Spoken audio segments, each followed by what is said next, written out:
What is up, everybody, and welcome to FLW Videos. It is finally time to take a look at the Great League, what is considered to be one of the more difficult leagues to predict what Pokemon are gonna actually be good, what's gonna dominate in that bottom league. A lot of people in the community are kind of up in the air as to whether or not to kind of talk about what are gonna be some of the top options, and Nick from Trainer Tips actually explained it very well, so let's go ahead and watch the clip.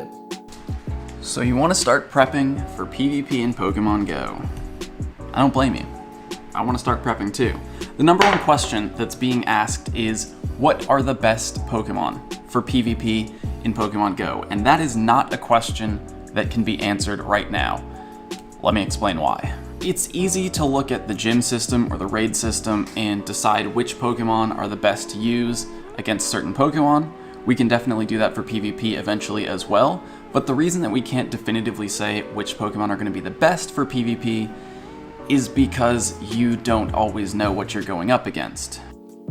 So yes, although that is true that we can't necessarily predict what our opponent is going to use, we don't necessarily have to know what they're going to use to have a solid game plan going into PvP, especially at the beginning.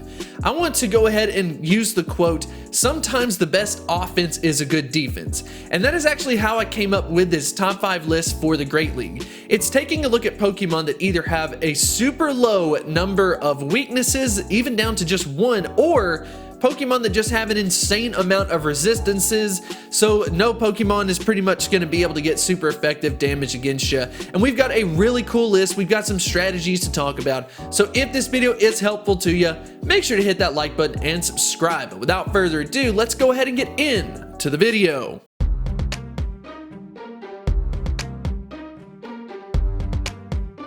So the first thing that I wanted to talk about was just some information that I found on a website that I thought was actually really cool. Up on the screen is a list of all of the different Pokemon typing combinations that have only one weakness. So regardless of the Pokemon that I picked today, maybe you've got some other Pokemon that kind of fit this description that you would like to test out. So on the flip side, I also wanted to pull up some Pokemon typing that actually have 7 weaknesses. These are the types that you probably want to avoid. Yes, the only one that's kind of up in the air is probably the Rock Dark type with Tyranitar, but at the same time, you're completely exposed if you used a Pokemon from one of these typings, so definitely keep that into consideration when you are coming up with your options. So now that we've kind of covered the premise of the episode, I want to go ahead and start it off with a wildcard option, and that is Chauncey. So Chauncey is going to be great in the Great League because its only weakness is the fighting type. And as we know, just like Blissey, it actually has a coverage moveset to counter the fighting type if for some reason you end up going up against one, because the ideal moveset is going to be Zen Headbutt and Dazzling Gleam. But don't forget, we will also have access to a second charge move, so if you do want to invest in a Chauncey, I'd probably recommend Psychic, and if you're looking for a little bit of variability, probably Hyper Beam would be good too from just a general DPS since it is normal type. I don't know, I mean that's going to be up to you, but something interesting about this Pokemon is although it's not going to necessarily have the greatest stats from an attacking standpoint, one thing that it will do is waste some time. And as you can imagine, since we will have timing mechanics in this PvP, Chauncey can be that kind of anchor position that you throw out kind of last minute to just secure a victory for yourself and then make sure that the other opponent can't take you out. Maybe use the 2 shields on it too. I mean, I'm just seeing it now strategy-wise. Chauncey / Blissey at a higher league could be a great option from a strategical standpoint. Let's go ahead and get into the next Pokemon, and that is Alolan Muck. So Alolan Muck is a dark poison type Pokemon. Its only weakness is to the ground typing. So this is another option where we have only one weakness. Now keep in mind, we're currently able to get it from eggs. So there is the technical issue that the CP ranges from 1501 to 1575. Seriously, Niantic?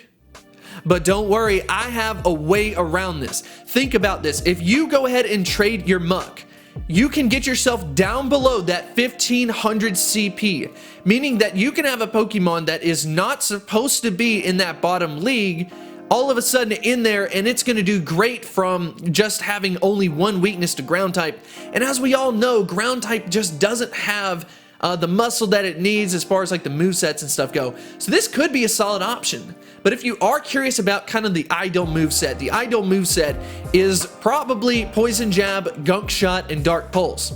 Something interesting about Gunk Shot is you throw a trash can, so that's also pretty cool as well.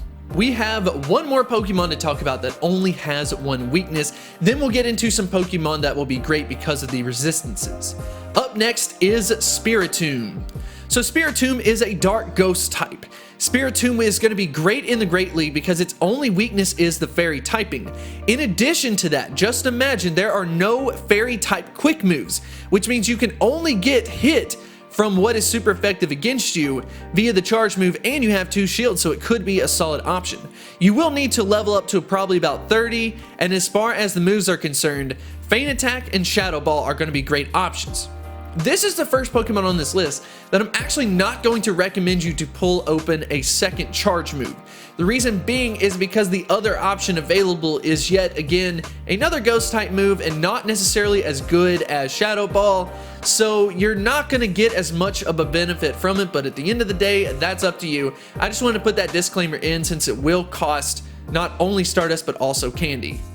So now we are ready to cover some Pokemon that have some amazing resistances, maybe a little bit more weaknesses than the Pokemon that we covered before, but definitely going to be a solid option. Now this is one that actually got mentioned to me multiple times on Twitter, so I definitely want to go ahead and cover it now. And that is Azumarill. Azumarill is a dual type of water and fairy typing. So Azumarill has a max CP at 1588. So keep in mind that we are going to want to have a little bit lower of a level so we don't have to invest that much Stardust. In at level 35, it charts just under 1500 CP at 1474 for a 100% Azumarill. So definitely keep that in mind. You could potentially get something that high in the wild. It does have 3 weaknesses, however, but at the end of the day, that's not going to be too big of a deal.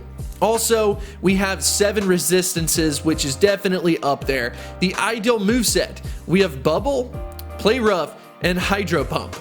Now you can actually opt out of Hydro Pump and maybe go for Ice Beam instead if you want coverage against the grass type.